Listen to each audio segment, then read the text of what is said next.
Well, hey, everybody. Thanks for joining us for another episode of the Church Leadership Lab, where we get to have conversations that help empower healthy churches. It's a treat to be able to do this. We are thankful that you're listening. I'm Scott. I'm one of your hosts. This is Casey, your other host. And hey, Casey, how are you? I'm good. Good. I'm going to be really, really honest, though. There's a huge window right in front of, right behind you. And it's just so rainy. I think we all do. Do you get sleepy? Oh, yeah. Yep. Not gonna lie to you. I sound like if my eyes get really, nobody's listening, but the people that are watching, all whatever, just like I just want to kind of lay down with a cup of tea and like a sweater. Well, it's terrible. If you fall asleep mid podcast, then we're just giving everyone a fair warning. Also, I've never done that. Also, I realized in my intro I said it's a real treat to have these conversations, Did you? And I missed that entirely. I just feel like I sounded like my grandmother. Like.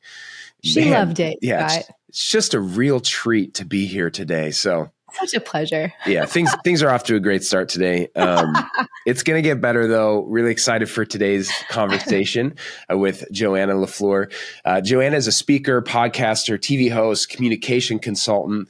What I love, too, is so she has a business communications degree and a master's in theological studies, and so brings those together. And she's been helping the church communicate the best news in the world for over 15 years. She hosts the Word Made Digital podcast, where she interviews Christian creatives, provides communications trainings on Word Made Digital tutorials, and shares Bible teaching on the national TV show See, Hear, Love. She's also an advisor to the Institute of Evangelism at Wycliffe College and is newly appointed to the Board of Governors at Tyndale University. She's a proud aunt to 12 nieces, nephews, has traveled 37 countries. That's right, 37, but calls downtown Toronto home. Joanna, welcome to the show. Thank you. I'm so glad to be with you. What a treat. What a treat to be here. What a treat. Well played. So well played. I think that should be the title of the episode, like just a treat of a conversation. At least a tagline somewhere. Yeah. I'm drinking coffee, but it should be like a nice little cup of tea and a scone or something. Exactly. Right? Yeah. With a little butterscotch candy, a little tray of them. Yeah, exactly. Where's the Werthers? Yeah. Well, hey, we're so glad to have you on. We're excited to have the conversation, just talking about, what does it look like to communicate, to share the word, to embrace the digital culture we're in, all of that. But before we jump into that, I'd love to ask you the question we ask all of our guests. What's something that doesn't make the public bio that all your friends and family would know about you? Well, there's so many things, right, that you don't talk about on the internet and so the thing that I'll probably say is that on that list of those countries, I've actually lived in a few countries. So I grew up in Romania as a kid. My dad was a nuclear engineer, and his job took us abroad. So like the heart behind my parents going to Korea in the 80s and then Romania in the 90s was like church, ministry, mission stuff. But the reason to go was actually my dad's was like building nuclear plants, like Homer Simpson style. Wow. So I spent a bunch of my childhood in Eastern Europe, the post-communist block of Eastern Europe. You know, I was going to ask, of those 37 countries, like if you had to live in one, what would you choose? But you have lived in some, so. I've lived in a few, actually. Romania was maybe the first, but I would choose a warmer climate. I remember I lived in the south of France and did business school and marketing there. And I was in Marseille, which is right on the Mediterranean. And it just occurring to me that like people don't have to live like we do in the north. Like, it doesn't have to like be cold and snowy. You could just like go outside with a light jacket in the wintertime. What am I doing with my life? So I don't know why my ancestors decided to come here, but I would go somewhere. I still like seasons, but it would just be nice if they were like less extreme. Milder. Yeah, exactly. I'm with you. That's awesome. So what I heard is your dad's pretty smart. Yeah. You have a lot of culture. Yeah, I know. It's one of those things like I don't really know what the job was. Like that you lose me after that sentence. Like I don't understand any other parts of it. I'm sure very few of us do. So good for him. That's awesome. Well, Joanna, I really want to dive in and leverage some of your experience, which is why you're here today. So starting with kind of a big question, overarching question, I think kind of being asked a lot right now in the church and by a lot of church leaders. And that is, how do we reach people? Like, how do we literally reach people at the speed with which the world is changing? We basically live these digital lives, kind of take it or leave it. That's just the kind of the truth of it. So how do we do that? How do we connect with people as quickly as the world is changing in this digital space? Yeah.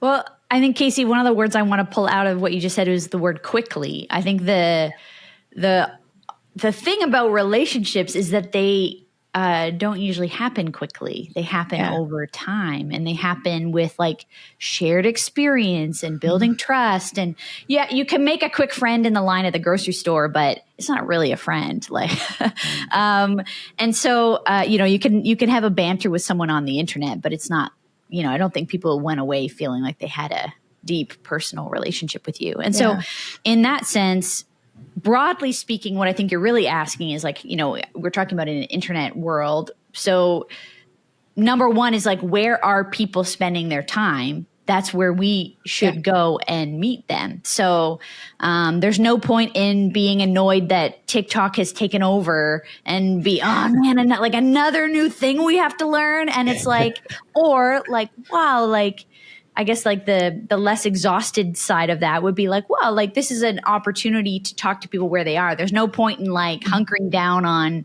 MySpace if nobody's on MySpace. Nobody's been on MySpace for 15 or 20 years. So you can you complain about it, but like if you actually love people, like go where they are. And at the same time, on that quickly note, I think like, what I'm discovering, I live in a condo building on the 26th floor of a big tower downtown. And I'm by nature, a lot of people in a downtown condo building would be singles, couples, maybe one kid. You probably don't have like 4 kids living in a condo. Maybe, but probably not. Like that's not really the demo here. And what I'm trying to say is I have discovered like my neighbors are really lonely. And like everyone's looking to make a friend. I shouldn't say everyone. Most people are looking to make a friend. And I have developed very like meaningful relationships with the people in my building. I sometimes feel like we're on the show Friends, like you walk across the hall and you get to know people. Yeah. So like in your own neighborhood, like whatever the demo is, like if you're a family with young kids, you probably live in another neighborhood with other families with young kids. So like people are doing the same thing in the same places and people are looking to connect. I'll send out a message to people after work, like, who like literally like who wants to have dinner tonight? I'm making extra like I've heard about like people using these vertical neighborhoods and having like a supper club or like a Wednesday soup night and everyone can show up and there's like a big pot of soup, whoever comes. My point is in this digital world, where are also the places that we can really see people who are all around us and probably are kind of like us if they live near us in many ways. Some are quite different, but that there's something that we have in common just by being neighbors. Yeah. And so, where are those places that we can connect? And I'm texting and Instagramming and sending memes to those neighbors. What I mean is we're connecting in digital spaces, but where like the real good stuff happens broadly has been, when we've been sitting around having a coffee or a drink or a meal together. But I think a lot of that can start online where people actually are and move from there into those like meaningful places. So maybe what I'll say about that last thing is just that it's like the dating apps. The point of the dating apps is to get off the dating apps. Like the point of connecting and building meaningful relationship, if you're trying to like talk to people about Jesus or whatever else, you might start online, but like how do you as quickly as possible get into that real life good stuff? Like very intentionally doing life together. Yeah. But I feel like every introvert out there just went, I'm not listening to the rest of this episode. She said, I just have to make friends with my entire building. Like, no, not your entire building. How about like one neighbor? I mean, the idea of us like not knowing like anybody who lives around us is like, I mean, at the very least, kind of sad to think that we live so close to people and we have no idea what's going on for them. But, we don't need to know the whole block, but you probably can know too. Well, and I think about like, to me, an analogy is like junk food or fast food or whatever that might be. Obviously, if you go and eat it, it might feel like you're full, but like a lot of times that could be kind of empty calories, the nourishment that your body needs. No knock on fast food. And if you're enjoying a Big Mac right now as you're listening right to this, I'm not judging. I love you. But most would come to the conclusion that, whole foods would have a greater nourishment. And so there's a sense where we get that false sense of connection from if it's exclusively digital, right? From texting to social media to if it just lives there, that's going to give a false sense of what our souls need, which is that relational connection.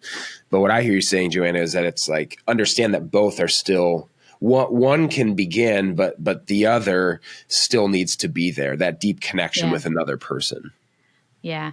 I think, of course, it is possible to do like a discipling relationship with somebody online, but there would probably, it's not that it isn't possible, but it would probably be because you live at such a distance from one another that you couldn't get together in person. Yeah. I think we all kind of intuitively know if you lived in driving distance of each other, even if you connect online, you would probably sometimes get together in person to do that, to do that work together or, to build that relationship.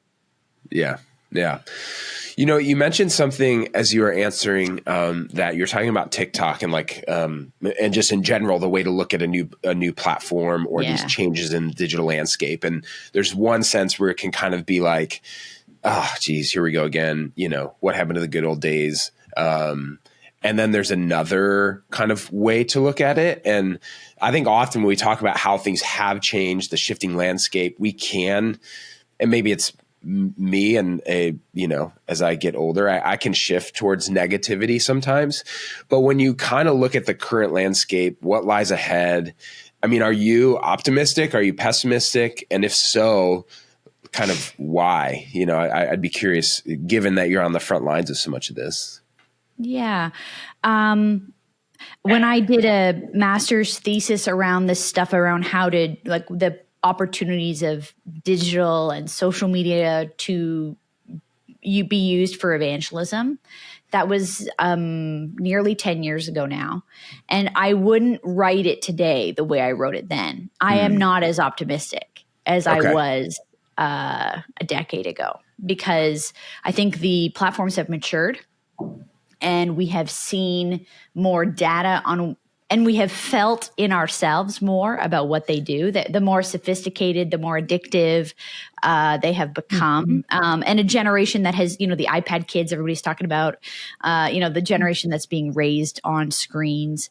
There's some serious concerns. And also, I don't feel pessimistic. I think I would say, can I call myself a realist? I think every new technology has come with like great, you can read newspapers about like, I don't know, the dawn of any technology, and people are like so optimistic about this utopian future. And then reality sets in, like humans are involved.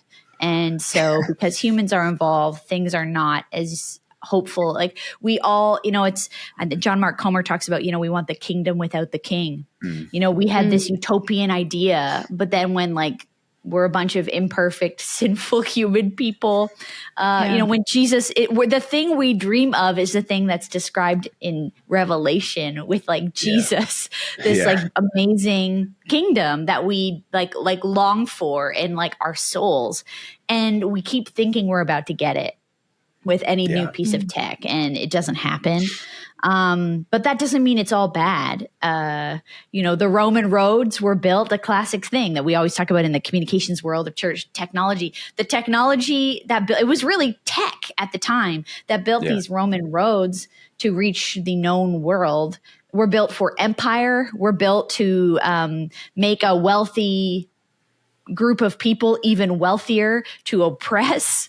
And also, it was how letters, the first social media tech, how written letters with the gospel message were carried by people to every known corner of the world at the time. And so, we can use the empire's tech for some good stuff, but we don't need to be pessimistic, but let's be realistic about what is going on there and how we're engaging with it. Yeah. I think that's good. And I think, you're right in that there is a third way. You don't have to be all in, all out. But I know that then when it comes to thinking about that, specifically for a church leader, I think that there are then usually two questions that are asked when it comes to whether it's, whether it was social media. I mean, even the internet, at a time, and social media, now AI, all of these things. Yeah. I think that there's usually two big questions. One, how do we do it? So is this like just the technical, practical, how do we do it? But the second one that I know that I love kind of your perspective on, just from your background, is should we do it? Theologically, based on the mission of, the gospel, like, should we do it? So can you help church leaders kind of understand how to balance those two? And then are there more questions that church leaders should ask when it comes to embracing tech, new things? Yeah. Okay. This is like a big question. So it's hard. I'm trying to determine like which angle to take at it. First of all, let me give like a classic illustration I see all the time is like the church leaders will come to me, or, whether they're coming like we're just casually talking, or they're coming saying, SOS, please help us. You've hired that young person who they know about the TikToks and the YouTubes.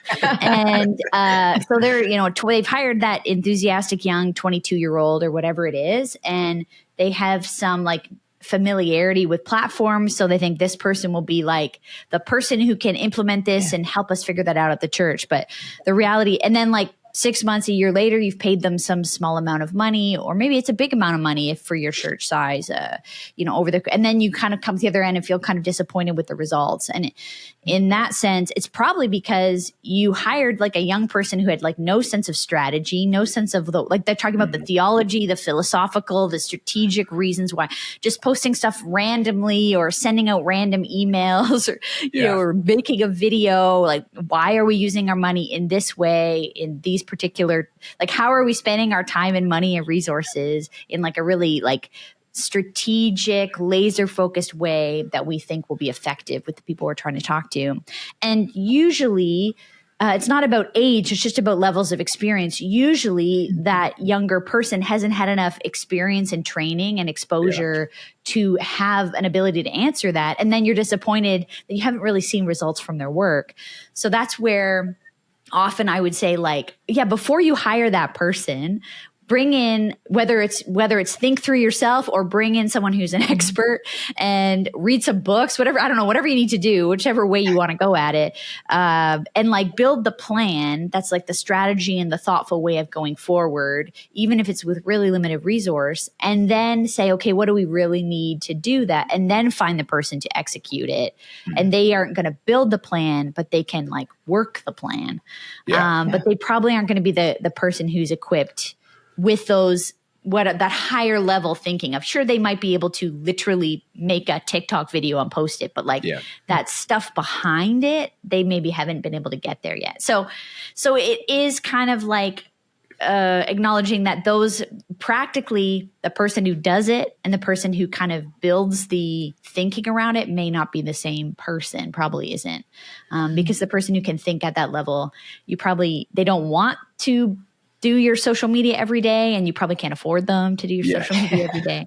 And then, beyond that though, like the classic thing I would say before COVID was like, the classic illustration was, just because we can live stream a service, should we live stream our services? Like, what are the implications of that? What does that mean in a good way, like for people who are trying to figure out if church is a safe place, or even like, do I like these people? What's the vibe? I'm going to be brave enough to show up in person. Like there's some real arguments for that. Or, the shut-ins, there might be a community in your church who can't get there. or they're traveling or whatever for their job. And then the other side of it is like just like another reason to not physically show up. And I mean, Casey, you talked earlier about the introverts, but like like more and more of us are so socially anxious, and they talk about, again, those iPad kids, like, who don't know how to make eye contact. I think it is good for us to be together in person. Yeah. And so the more we kind of feed into consumer culture, the more I get concerned about what are we saying church is if it's just like, watch this thing on YouTube while you, I don't know, wash your dishes or something. And it's like, it's not like 100% bad, but like, it's not really what church is. And so I get nervous if that's sort of presented as equal to, again, we're not talking about someone who can't possibly ever get to church, or, someone in Eastern Turkey who has no Christian fellowship. They're the only Christian in their village. This is not what we're talking about. We're talking about, the average American who has 20 churches within 20 minutes of their house. Yeah. And is deciding between church this weekend or the lake house or or camping, or just like chilling at home, making pancakes. Yeah. Yeah. Yeah. Well, I think too,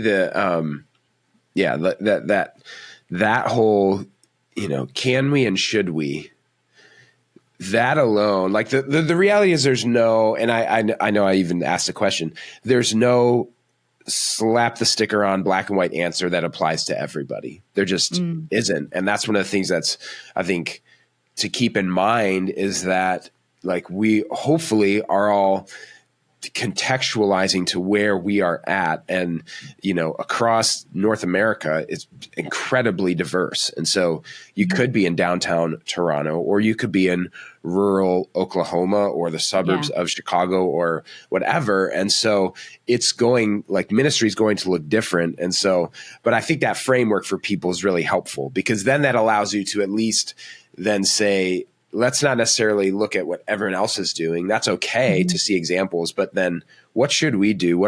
What's our assignment, and what works for us? Yeah. Maybe just, maybe another point to that I would say is, my sense is, like, if we talk about mission, vision, values, that I think that broadly, you might say it differently, but the mission of every local church is kind of the same. At least we hope it is. The vision is unique. So, the mission, go and make disciples, the Great Commission, like, it's we might say it different ways on the website, but it's kind of the same everywhere, I hope. The vision, though, is unique, as you say. It's like, particularly for what is God asking us to do? What is the part of this that we get to play, using what we have, the people who we get to connect to? And maybe that is like a very digital focused thing.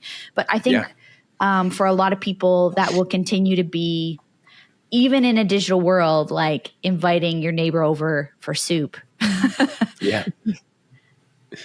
Well, and Joanna, you're talking around something that's reminding me of a conversation that Scott and I had recently that applies a lot of kind of corporate mindset or secular mindset into the church world. So you're talking about the difference between can we and should we.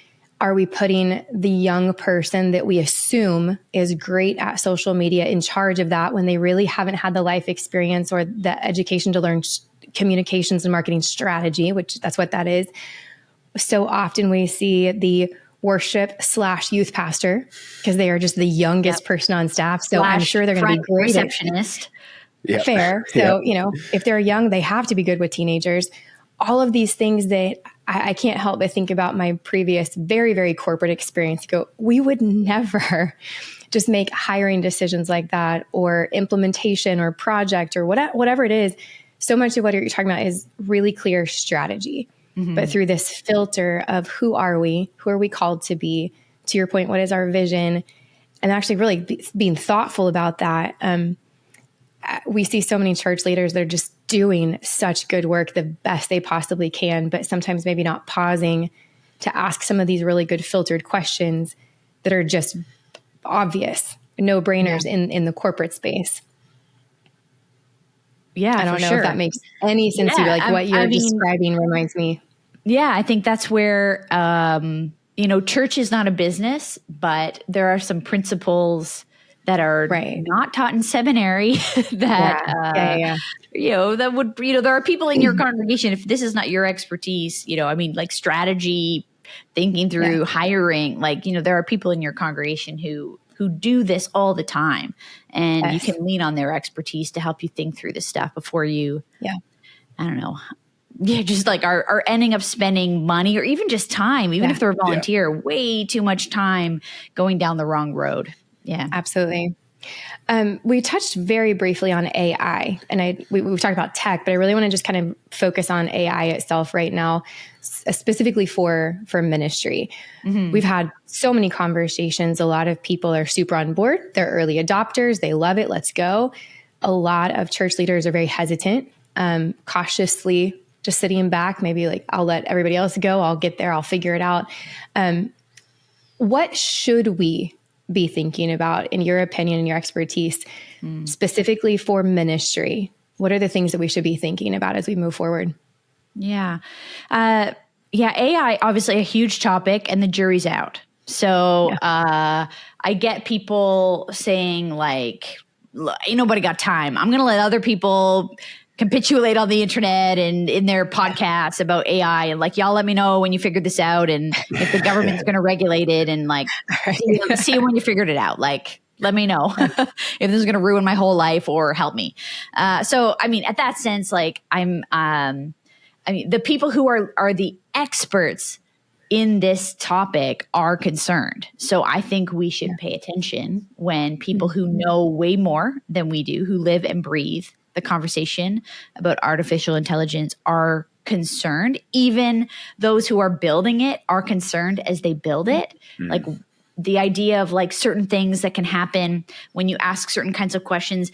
I think it's concerning that the people who build it say we don't even know sometimes how they came to those answers and conclusions. Right. How did they figure that out? I'm saying they as if it's a group of robots. I don't know. It is. The point is this tool is figuring out things that even those who created it are not fully sure how it happened. Right. Which is unusual in a tech. Mm-hmm. And so, look, what it comes down to is this is coming. It's here.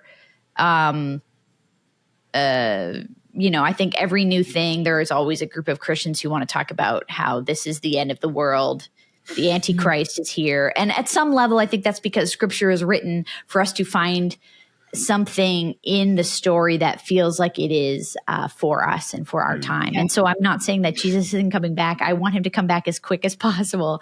But also it seems like there's this pattern of the doom and gloom, and it's always, this is now the thing. See, this is the thing, see, that is the thing or whatever. So all to say, I think pastors are really, really busy. And there's stuff that they're completely overwhelmed with, and they have limited resources. And if there are some ways that AI can help us do the things that surely something else can, something else can figure out how to do that. So I can do the only things that I can do. I see some pastors spending 50% of their week writing a sermon. And I do think Sunday and the teaching of Scripture is very critical to the work of a pastor. And also, there are a lot of other things that guy or gal has to do. Whether it's the business of the church, board meetings, finances, again, business, the strategy of how we're going to come forward, reading to just continue. I hope that they're spending significant amounts of time in prayer and study for themselves, not just for teaching it, so that they might actually be someone who we would be, say, lives a life worthy of the call, and lives a life that we could say, come follow me. I'm not coming following you just so I can sit around watching you read your theology textbook. I want to know that I'm following you because you live and breathe this in your life. Yeah. And so if AI can help you free up some of your time in writing and research and creating some of the stuff in your website side of it, in all these, in your communication tools and, videos for Sunday, whatever that may be, figuring out your financial report, so that you can go to somebody who's sick in the hospital. so Right. that you can Exactly. spend time in prayer and study, so that you can seek wisdom for the future of your church from like trusted guides. So, et cetera, et cetera. Like that seems like the kind of stuff that pastors probably want to do and sign themselves up for. But I think in general end up so much in the weeds of the work that the stuff that they went into ministry for often gets sidelined by all this other stuff. So if some of that can be cleared out by the robots, I think that's great. I mean, they're coming either way. So They're here. they're here for it. They're here now. Yeah. Well, and, I feel like we've almost, I don't know who we is, so that's on my bad. Whoever we are, we've kind of done an injustice to church leaders by just this blanket AI. Honestly, like, what is that?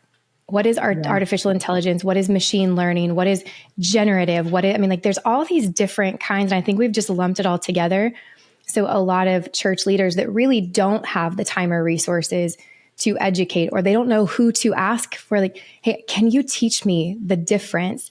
So I can find the tools that you just talked about. And that's a lot of what Scott and I do kind of behind the scenes. Is these are the tools that can automate or create efficiency, so you can get out behind your computer and go be in your community, leveraging this blanket term AI tools.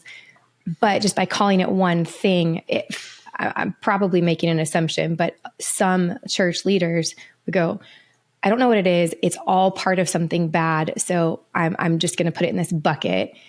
I feel like we might get further by helping church leaders understand this is writing stuff for you, and we don't even know how. Yeah. These are other tools that are in the AI family, but they're resources, and to be cautiously utilized, through wisdom and the resources of experts. But these are slightly less scary and mean and weird. And like, hey, maybe take some time with these. But does that make sense? Like, it's all AI. So what? Yeah, it's confusing. Well, sure. There's tools that can take this podcast and chop it up into clips with captions and post it, on TikTok and Instagram. That seems like a useful tool. You just like saved a ton of time and money having to find the clip out of your sermon. If you film a 30, 40, 50-minute sermon, and like the robot will help you find a clip to post on the internet so that you'll like draw people in, encourage them, remind them what that teaching was in the week. Like, yeah, let's use AI for that. That sounds great. Right. Yeah. If it can help you do the research for preparing that message, if it can help you like rework your website to be more compelling and less busy and like a maze for visitors, like, help, like, let's go, let's do it. But there are some things where like, if you're claiming the work of anyone else, including a robot, as your own, that's just like a lie. So let's not do that. But we know all kinds of pastors who are busy, overwhelmed, whatever, and they are not citing their sources. That's not just robot stuff. That's like been true for a long time. That people are like taking other people's work and quoting it word for word. And it might just start it because they're busy, and then from there it goes into like, it just becomes like you're not really being transparent. So I don't know if you want to call that lying, but it's a bit sketchy. Yeah. Well, these are really good questions that I know we're not going to solve with the three of us here today, but it's an ongoing conversation. How great would that be? And you're welcome. That would be a treat, huh? Man. A real treat. Yeah. Well, Joanna, we'd love to continue the conversation. Maybe where are we going from here? But would love to ask you kind of one final question that we ask everyone that comes on. From where you sit and the work that you do, what is one absolutely essential component of a healthy church? There's more than one, but the place that I feel we'll allow it. The place that I feel my current conviction sitting is in the area of prayer. The robot can't pray for you. It might can write a prayer that you can read, but the robots, the digital, whatever cannot. You could lead a prayer service on the internet. Go Instagram live and lead prayer, or I'm going to pray later. What can I pray for you? I think of this idea of like when the disciples are following Jesus around and they constantly can't find him. Like, what's he up to? He's sometimes he's doing like a miracle or something, or like he's connecting with somebody he's not supposed to be talking to, like a woman who, or a whatever. But usually it's that he's praying. And there's some of that about the Trinity I don't fully understand. Like, who's he talking to? Is he talking to himself? I mean, he's talking to the Father, and that's sort of like this complexity of Jesus as God and part of a Trinity. But when the disciples are given the Lord's Prayer, they're given it not because Jesus said, and now our next lesson is let me give you an outline for prayer. No, they asked him, can you teach us how to pray? Because they saw him doing it. Yeah. And they wanted to learn how to do it. When he's on the cross, he's praying. When he's asking those guys to stay up, would you just stay up with me 1 hour? Like, my heart is broken, and they keep falling asleep in the garden. He's praying. He's praying so intensely that he's bleeding drops of sweating blood. So I think in the busyness, in the burnout, in the distraction, building a life of prayer is something we all avoid, is something that sounds unsexy, kind of boring for a lot of people, or just like, I don't even know what to do. It's just like a source of guilt, even when I say it. But I think, like, if we don't use a muscle, it will only atrophy. And I don't see how we can do anything but human work without the power of God. So how can we have anything of God in our life and our work if we don't pray? Number 2 would be hospitality. Go have those people over for soup. Please invite them in, that like your church would be a welcoming place and we feed people and, blah, blah, blah. But the number 1 is prayer. Yeah, that's fantastic. I love that. Well, let's jump in if we could. We have a little part we close with called the Final 5. These come at you rapid fire. And so if we could jump into those. First one is, what is one book you'd recommend to church leaders? Okay, a book I'm audiobooking right now. It's been on my list, and I'm finally have been diving into it. My one of my mentors says it was one of her favorite books of last year. It's called Unreasonable Hospitality. It's not a Christian book. It's a book actually by a 4-star Michelin running restaurateur, and it's talking about how to think about hospitality, both for those we lead, in his case in a restaurant, but also those who are guests into our place. And so I think there are so many principles in this book. It's an enjoyable read or an enjoyable listen, but I think there's so many nuggets in there. Like, here's one I just quoted down yesterday.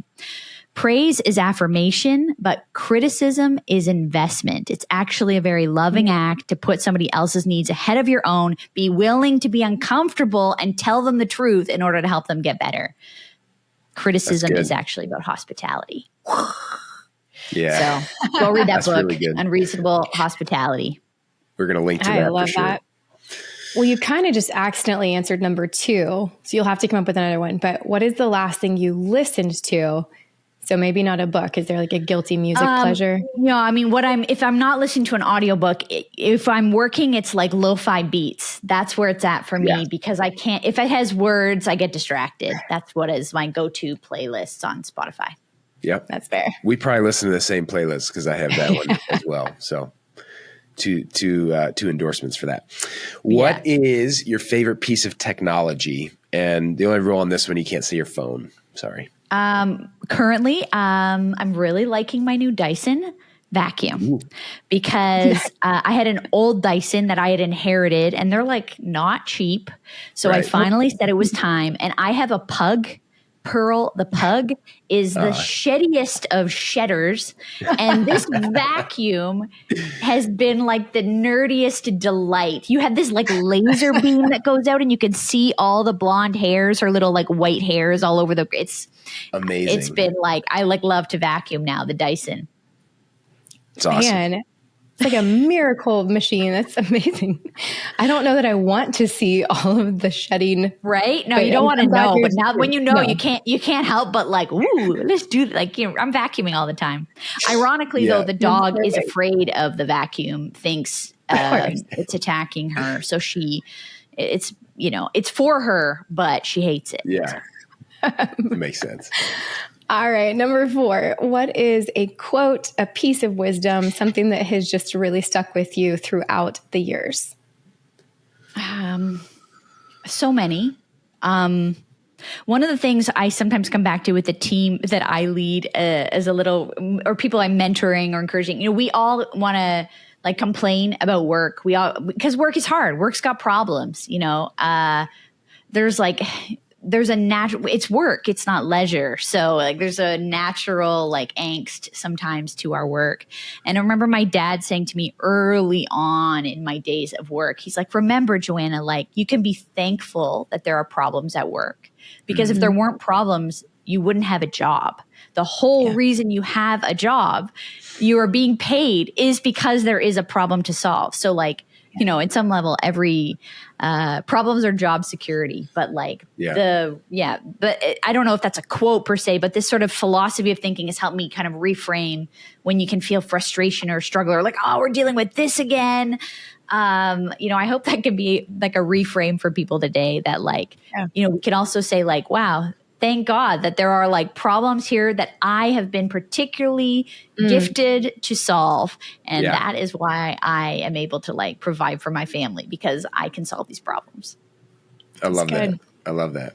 All right. Last one. What's one thing that you'd like to communicate to our audience of church leaders?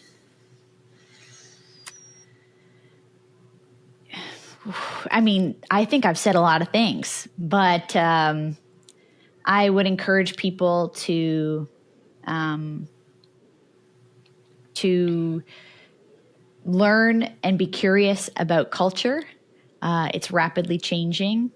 In our context, the church is on a rapid decline. But if you are feeling tired and discouraged, I encourage you to lift your eyes up, like what is going on in like the greater story of what God is doing in the world. There's some amazing things going on, complete like transformations in people's lives and like revivals or whatever you want to call it, like around the world.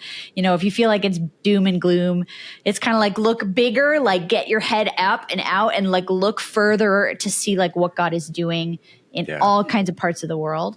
And then look like further in, like that's where it comes down to like your like prayer life, your connection to the Lord personally. So if you feel like, weighted down by things, look further up or look deeper in. And I think that's where we will be both encouraged and strengthened. Yeah. Well, that's a beautiful note to end on. Would you mind just giving people where they can go to connect with you, learn more about kind of what you're up to? The best place to find me is at Joanna La Fleur on all the places. Awesome. YouTubes, Instagrams, TikToks. Does anybody use Twitter? It doesn't even exist. All those places. That's where I can be found. Yeah. JoannaLaFleur.com and at Joanna La Fleur. Awesome.